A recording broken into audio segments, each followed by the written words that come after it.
Christmas saves the year. Hello everyone, welcome back to another video. I was just editing the last day in the Cotswolds and realised that I didn't speak at all. I don't know what, I think the day just went so quickly.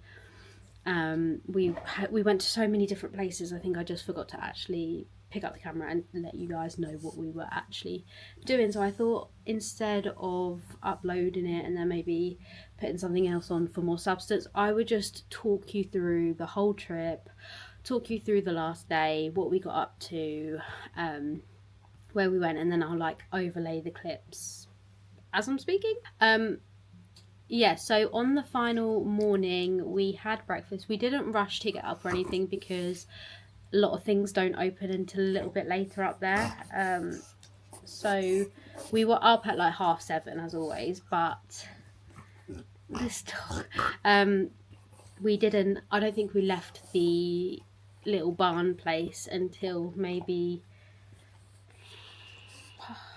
9ish. We watched a lot of Sorted Food because I was trying to get my mum into Sorted Food, and yeah, so that is pretty much what we did in the morning. We headed straight to Bourton-on-the-Water. If you've never been to Bourton-on-the-Water, it's what they call the Venice of the Cotswolds. It's basically like a stream of water that runs through the village, and they have shops, and it's honestly very, very beautiful. It's very small, there's not like a huge amount there, but we spent I think 2 hours there. We got a coffee, my mum got a hot chocolate, we went into a lot of the little shops. I'm not gonna lie, like, it is touristy.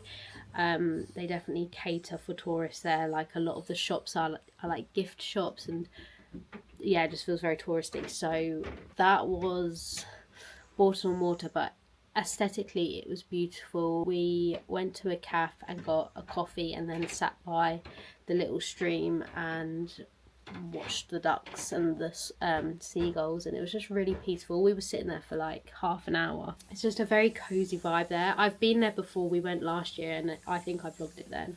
But this time when we went, everything was open. Last year we went, it was too early, nothing was open, so we had breakfast and then we drove home.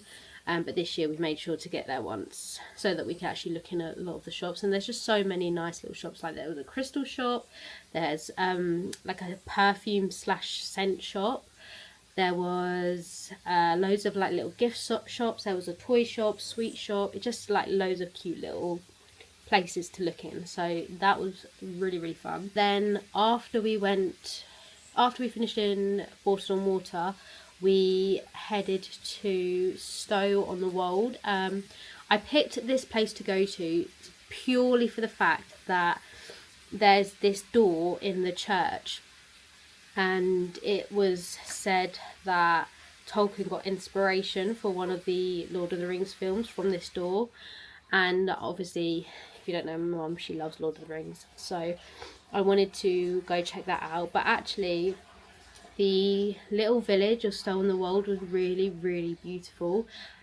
Again, just loads of little cute shops. You can always imagine it in the Victorian ages of people just walking around in those kind of outfits and getting their local groceries. I don't know how to explain it, but unless you've been, it's hard to explain what it feels like. But again, the energy there was just really beautiful. We saw the door at the church, and there was a thing saying like, this isn't actually confirmed that this was his inspiration, but he lived in between like Oxford and there, so I'm talking about Tolkien, by the way. He'd been known to go to like a local pub, and yeah, obviously it does look very Lord of the Ringsy, so I wouldn't be surprised if he did actually take inspiration there. But yeah, that was a really, really lovely little village as well. I'm really glad we went to there because it's worth a visit just for the door, to be honest. Like, Mum got a photo in front of it and it was just a really pretty door. It sounds funny because it's like literally just a door, but I don't know, it's just another one of those really beautiful little villages that I think is definitely worth going to. Again, loads of little gift shops, there's loads of little cafes and pubs, and it's just very cozy feeling. and it was just really sweet there, so we went there. And then we headed to Daylesford Organic Farm Shop. Now this was like all over TikTok. Everyone was like, you have to go to this farm shop, it's incredible.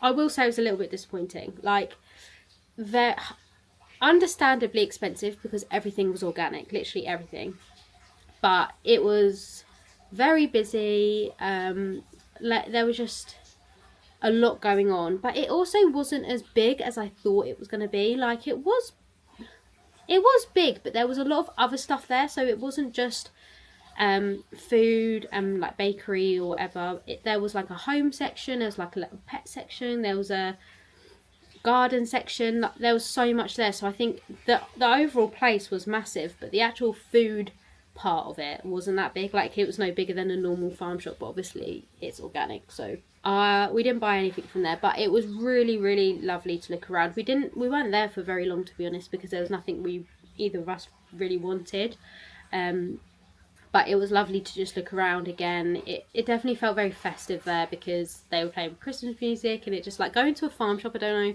why, always feels very festive. The highlight the highlight for me was Broadway.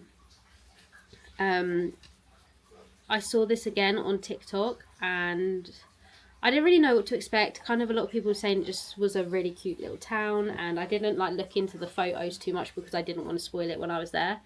It was the most wholesome place I think we visited on the trip. Like, Bourton-on-the-Water and Stow-on-the-Wold were both beautiful, and I'd highly suggest them if you've never been.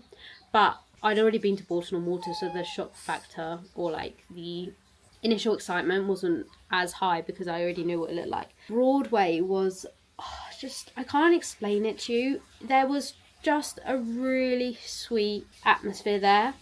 A lot of the shops were really, really small and really nicely done up for Christmas. It just felt very wholesome there. The shop windows looked beautiful. All of the buildings looked beautiful. There was a big Christmas tree. I don't even know. It was not much different to like the other little villages, but it just felt very different. Like I said, I don't know if it is just because we've never been before, and yeah, it was a shock because it was new, but it was my favourite place of the whole trip. It really did make me feel festive. It was just really, really lovely there. And then after that, I don't have any footage of this because there was nothing to film, but after that we went back to Warwick to just go into that little village. There was not really a lot there at all. And then we went to the Giggling Squid for dinner. If you don't know what the Giggling Squid is, I'm pretty sure it's Thai food. It's like so good. They have loads around everywhere, but it was like the only place that we liked the look of. We went into a few pubs, but they just weren't like the pubs we wanted. They kind of smell, and they were like, I don't know, you know when you want like a cute cozy little pub, none of the pubs there were that. So yeah, we went to Giggling Squid, had dinner, and then come home, and then we pretty much just watched Sorted Food for the rest of the evening. Yeah, we watched Sorted Food. We filmed a Q&A. We were both very tired. I think we went to bed really early, but obviously I knew I was driving home, so I wanted to make sure I had a good night's sleep before driving home the next day. We got home on Wednesday at about midday. I think it was actually just before midday, maybe like 11:45 we got home, because we left at 8 a.m. We always do that, by the way, like on the way home. On the day of going home, we always just leave early. Yeah, so we got home midday, and it was just honestly so nice coming home. This little one was shaking with excitement when he saw me. It was the cutest thing ever. And he's been my little shadow ever since. Like, look how cuddly he's been. So I think it's safe to say he missed me. But since being back, we've literally just played like a little bit of Minecraft. We've not been up to much. I'm going to end this vlog here and then start the next vlog, because I've got my mum's Q&A, which will be out tomorrow, and then the day after that will just be pretty much vlogs unless I think of anything else to film. I just wanted to go talk about the trip because obviously I hadn't done, but overall it was such a lovely trip.